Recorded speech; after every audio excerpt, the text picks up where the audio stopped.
Ayun mga bossing, medyo matagal tayong walang upload, no?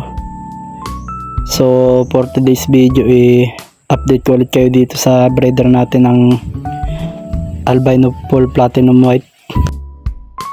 So mapapansin nyo dyan boss, meron na yung mga fry, nag-drop na siya kanina.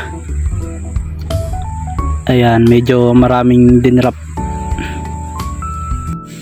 Same dito sa breeder ko ng EBT, sabay sila nag-drop na din to kanina. Yan, medyo konti lang to, siguro mga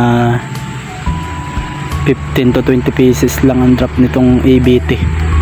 So kung matatandaan nyo boss, bali tatlong strain itong dumating sa atin noong nakaraan, sabay-sabay ko sila binread. Tapos itong isang feeder, meron na rin tong fry. Bali na ako na mag-drop tong feeder. So sabay-sabay ko kasi yung binread, kaya halos sabay-sabay din sila mag-drop. Nauna lang ng konti itong feeder. Swerte kasi itong albino full platinum white ang pinakamaraming price sa kanila.